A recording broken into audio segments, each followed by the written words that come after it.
ask our board members to stand up so everybody can see them, or put their hands up, because people are standing up and they might be confused. Don't shoot. We have had three phone board meetings this past year. Very successful, and I want to thank everybody for all the work they've given and the input they've provided. You can't, okay. We've had 3 phone board meetings, 1 a quarter, since the last convention. We have the one meeting, the annual meeting, in person. The board has been very active and very helpful in taking on responsibility. I'd like to see even more of that this next year. As I said, my ultimate goal is to spend less and less time here. Though I love the museum, I'm getting older. It's getting harder to do things, and the more help I can get, the better. So I appreciate the direction we're going with that. I thought I would spend a few minutes highlighting some of the stuff from last year. I'm going to start with our financial results. This, by the way, will be posted online so you can see all the detail. But last year we had much higher than usual income. We had almost $172,000 in income.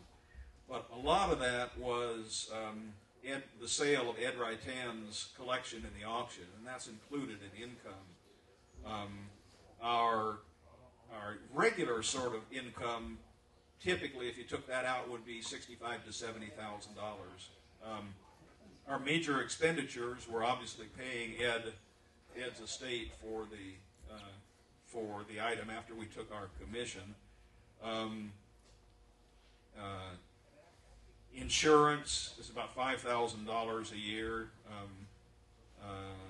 We've got about $6,000 in maintenance costs for the museum. Utilities.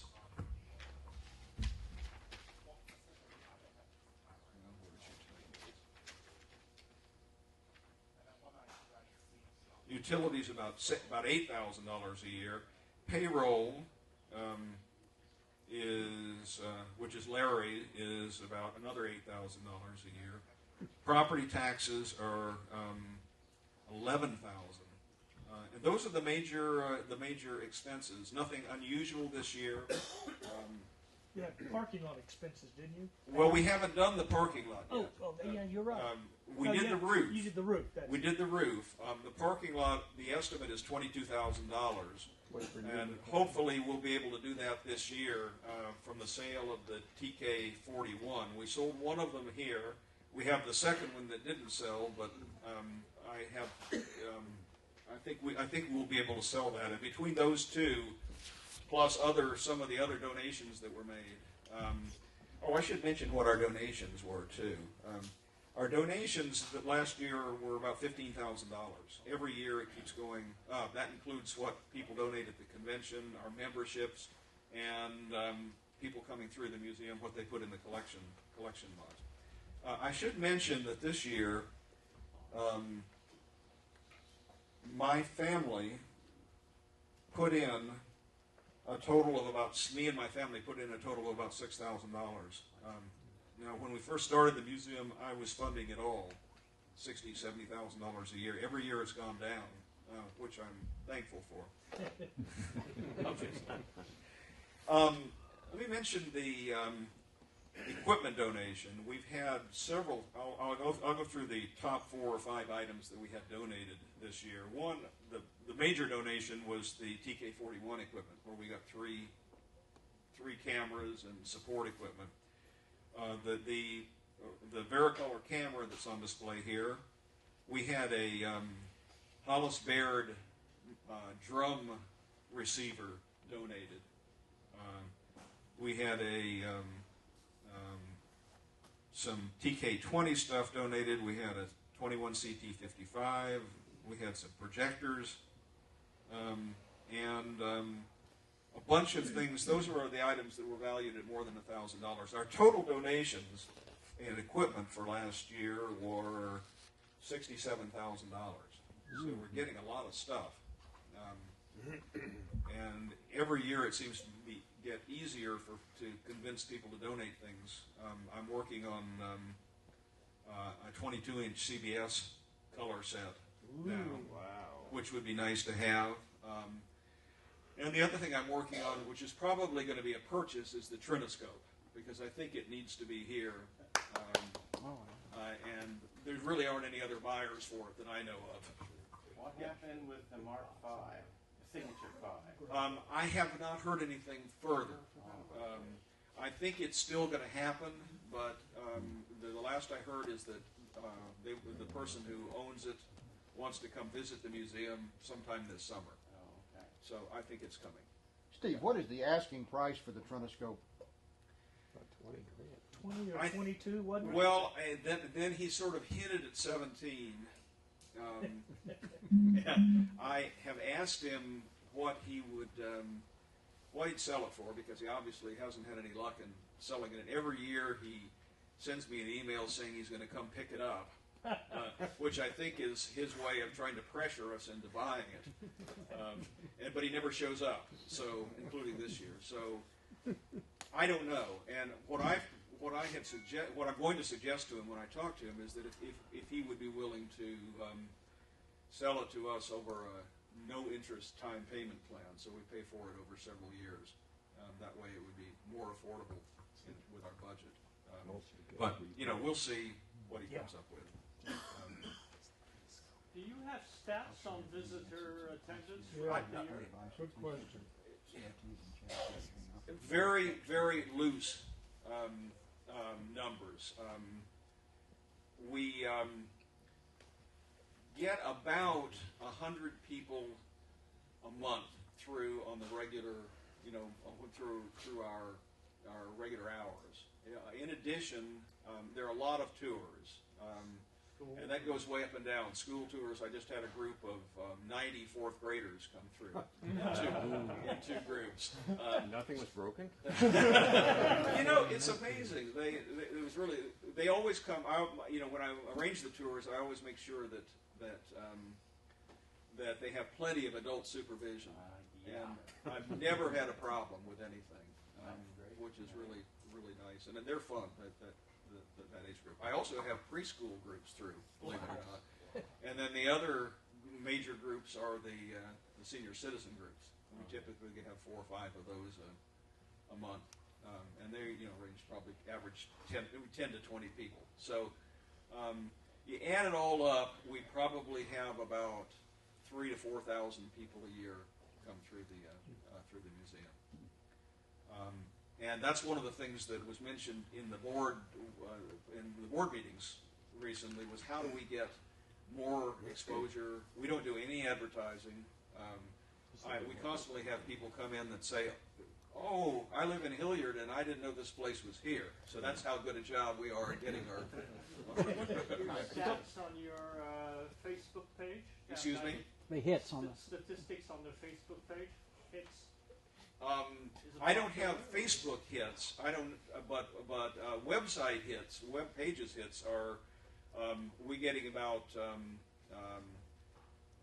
4,000 page hits a day on the website. We're #1 if you look under early television. We're #1 on all the search engines. So we get a lot of people looking at the website, but I don't know on Facebook what we end up with. But Dave Abramson has agreed to start helping and has already started working on getting us publicity and looking to see what kind of advertising makes sense for us. As I say, we've done none. I know zero about advertising and marketing, and Dave has volunteered to get the ball rolling on doing something. I still say at minimum we need a sign up here on Main Street Yes. with an arrow pointing Yes. back this way. And perhaps one off of I-270. Well, here's the problem with it. That I have not followed through on that yet. I contacted the city's. They have a development director, and she promised that she would work with the mayor on getting a sign up here. And it hasn't happened yet, and I haven't followed through with her, and I plan to. The problem with putting signs on the interstate is that they have a requirement that any attraction they put there as open a certain number of days. Oh, okay. And now that's something that we should consider doing is expanding our hours. You know, we get more, and if we did that in conjunction with more advertising and so forth, we might be able to pay for somebody's salary for you know, maybe be closed one day a week and be open 6 or something like that, and that may make sense. But again, that sort of ties into to how much publicity we can get and how we can get people in. Yeah, you were next, John.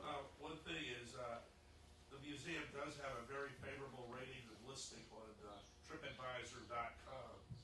And I was wondering if the museum board has decided to pursue getting some sort of arrangement with TripAdvisor to get one of those listed attraction type of deals. I don't know anything about that. I just assumed that I listed the museum on both TripAdvisor and Yelp a couple of years ago, and I just assumed that's all you could do. But I don't know beyond that. In fact, we talked about that earlier. About I talked to somebody here about TripAdvisor, again, it's something I know nothing about. Yeah, I think you were next, Phil. How many people here watch CBS Sunday Morning? I Show of recorded. hands. I recorded. I have requested a couple times. I think it'd be great. Are you familiar with that Oh show? yeah, I watch it all the time. You know, I think it'd be great to write. If we could have as many people write as possible to as many people, you know, from Charles Osgood all the way down, because this would be a fantastic story for them to have. Go It through also- go through BNS TV. That's their CBS affiliate. They can put pressure on them too. BNS. WBNS TV is the CBS affiliate for Columbus here. So Oh well, I don't live in Columbus. Yeah. But, and another source of advertising, I'm a AAA member, and I think every quarter I get a little about 10-page magazine of like one-day trips, and I think if you could get in that, that would be fantastic. You know, Free over the advertising. years, we have been in lots of those kind of publications. Okay. Recently, though we don't do it's if they contact us, we're not contacting them. Because living in Missouri, they only go as far as Yeah. Illinois, I think. We had last year. We had one of the Cleveland stations had a crew come down and do a segment for their, I can't remember what it was, but their day trips from Cleveland, and we were featured on that. So, but we don't solicit them. So they call us. We're happy to do them, but we need to do a lot more work on that. And I hope Dave will continue and expand what he's doing so we can move ahead with that. Yeah. Without overstating the obvious, you have a Chamber of Commerce, I assume, in Hilliard, don't you? Yes. Are you members of that? Yes. Good. Yeah. Well, if you go put pressure on them, I'm getting incredible results out of our local Chamber of Commerce for our museum. I mean, the little brochures that I handed out yesterday, they made those for me. We are in their brochure. We're featured, and they also did a video recently that we were a major portion of. They know how to put pressure on the right people. And they've already explored all this, so you don't have to. If you go, I would advise taking whoever the president of the Chamber of Commerce is, take them out to lunch sometime and bring them over here. Maybe as simple That's as a good that. idea. Right. Yeah, Ralph. There's one other somewhat strange opportunity here. I've used taxis twice to get here, and in both cases, the taxi cab drivers had never heard of this Right. place, and they're all local Hilliard. Well, this morning, the guy got on the phone and said, "Well, we're going to the Early Television Foundation." And about 4 other cab guys got on the two-way radio with this guy. And they all said they'd had no idea that it existed, and it sounded like fun to do. But they're the type of people who open their mouths because they love to talk to their passengers, And it's a very tight-knit group, and talk about free advertising. That was it. Right. I appreciate all these suggestions. Again, the problem is my goal is to reduce what I'm doing. So I need somebody to step up and do these things. Yeah, that's what the board's for. That's what the board's for. Exactly right. Right. So another. Yeah. well, yeah. On your advertising, there's 2 things in connection with airplanes.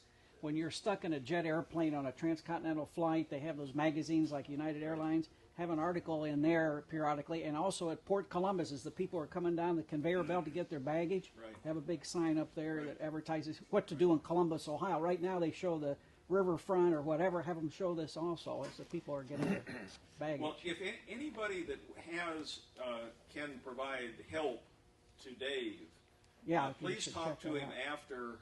after this meeting. Okay. The more people that would volunteer, don't have to be board members, but anybody who's a friend of the museum that would be willing to volunteer to help with this, it would really be appreciated. And that's true of everything. By the way, I mentioned at the lunch yesterday that how many people we had this year helping out on various parts of this project of the convention. The more, the better. So anybody that has ideas, ways in which they can help, other than just writing a check, we appreciate that too. But the help in actually doing things, that's very, very much appreciated. Mm-hmm. I just want to make a comment that how many here have been here every year since this place opened? Well, with the exception of 3 years ago when I had to go to the hospital because I nearly died, I've been here every year since the ETF opened. This place has changed dramatically since that first year, since 2003.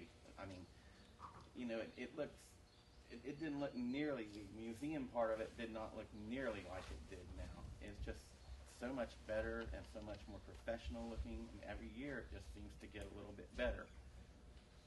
How many of y'all have noticed that? Yeah, it's improving.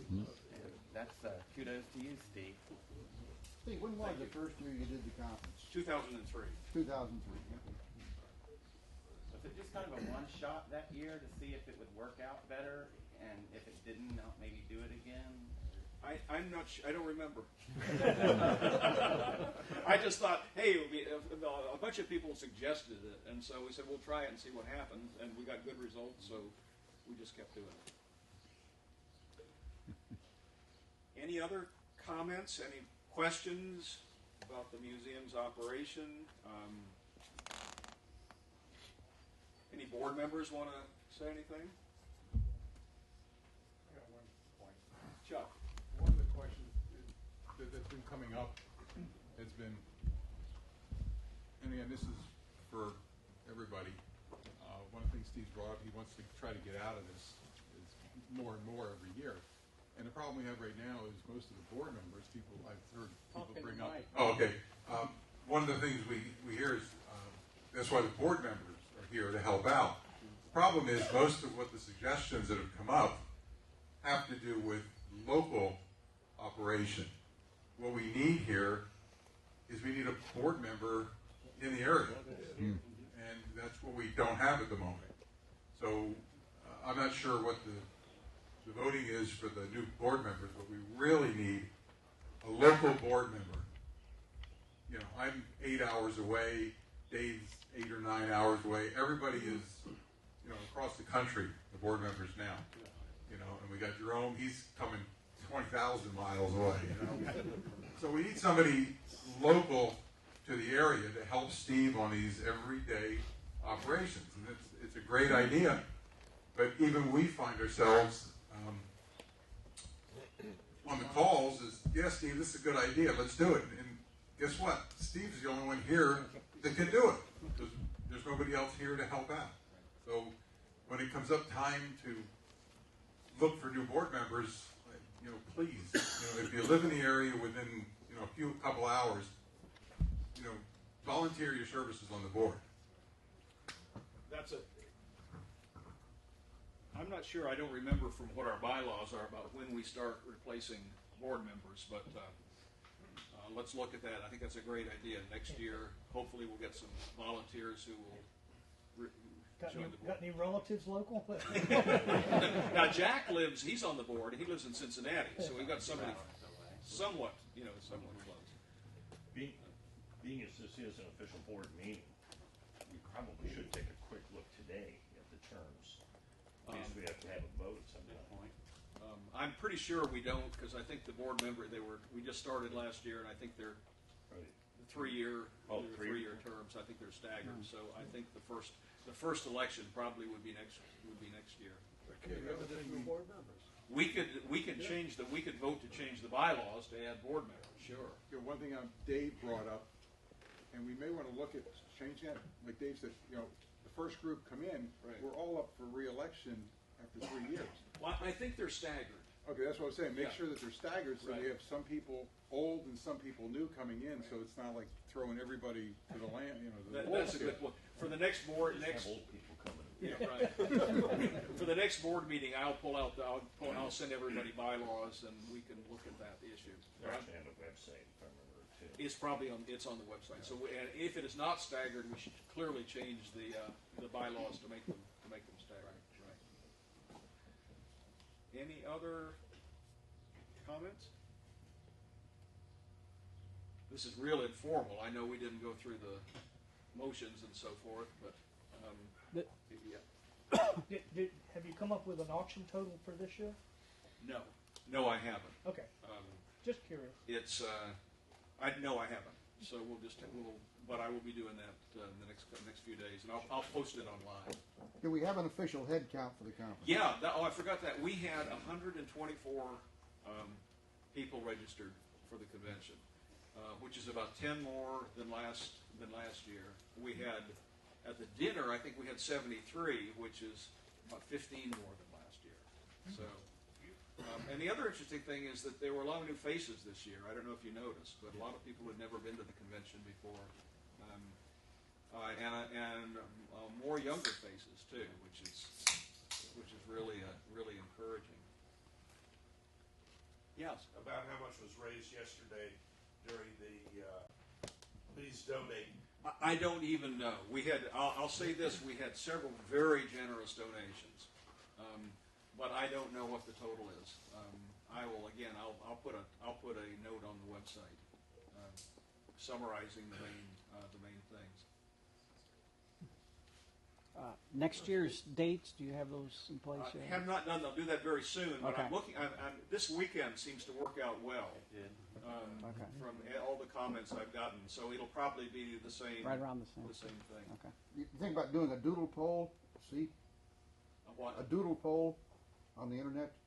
Oh, you mean a poll? Yeah, You mean there's a doodle poll that works the very well. survey you're talking Right, sure. Yeah. I will be doing a survey like I did last year to get people's comments on things that they liked and didn't like. Maybe either on the website or through mail to the people who have been here before, you could say that you are looking for board members in this location, in this area, and what their qualifications are, and see if you can get some people to say, we would like to run for the board, and then add additional board members. That's a good idea. I will. It's easy to send out bulk emails, so I'll just send a bulk email out at to everybody who has attended, in the last 3 years or something like that. You could also just put that on the website. The website, good idea. Might stumble across it. Okay, good idea. Good idea. Any other comments? Just one thing, there are tens, if not hundreds, of antique radio and phonograph clubs around the country, and many of those publish monthly or quarterly journals, and that's probably a good place to advertise. That's a good point. We did make an attempt last fall when we did the sort of at the last minute did the swap meet. I contacted all the nearby radio clubs within nearby adjacent states, and they I think all advertised it. I should mention that my plan for the fall swap meet is to do it. I hope to be able to do it in conjunction with the Antique Radio Club here in Columbus. They have a fall meet too, and I think combining the two and they're always looking for a place to have it, and combining it and doing it here, I think they would be interested in it. That So. would be a heck of a good idea. Yeah, I think that way we draw many more people and be more variety, because a lot of people are interested in television. There's a lot of cross interest between the two clubs. Really. Coming back to the CRT project, do you think it would be interesting for all of us to try to locate old-timers who either worked in the industry or had hands-on experience to maybe contribute or Sure, get in? I think anybody who Because could there's still some people alive that Sure. have actually been doing that. Right. so. Absolutely. If there are people who have expertise, we'd love to hear from them. So if anybody knows of anyone who, rebuilt tubes that we could talk to, we'd love to hear about them. Well, that could be done again on the website and on the mail, that you're up and running and you're looking for people with experience. Right. Steve, do you do the website yourself? Or Yes. Oh, Yeah. that's like a job in itself. Yeah. Yeah, but the nice thing about that is that can be done anywhere, anytime. Yeah. If I'm in Colorado, I can do it as easily as here. Okay, we're going to set up a screen. Jerome, why don't you describe? I'm going to set up a screen to show the video that I have, and if you could describe it, that would be helpful.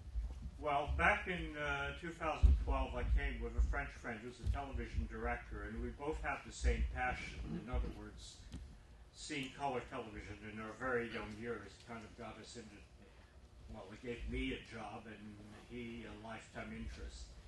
And we started on this personal project of making a documentary about the story of color itself, knowing that there are a lot of documentaries and industrial footage about the story of black and white, but the full story of color was never told. So we embarked on this project, and of course here having knowledgeable people and equipment, it was a natural to come here. We interviewed scores of people who are in this room today, shot on the equipment. In the meantime, we've continued in France. For instance, we have one of Henri de France's collaborators since 1957 who worked on the CCAM system. Well, anyway, Christophe worked on this program, and what you're going to see today is a 44-minute, all in English, fully edited version of the program, which for us was a demonstrator to try and get interest from television networks such as BBC or Discovery, and unfortunately we haven't gotten the funding yet. But the idea is still going on. We're still accumulating footage. And emotionally, you'll see the last interview of Ed Whitehand alive right here about 4 years ago. That's about it.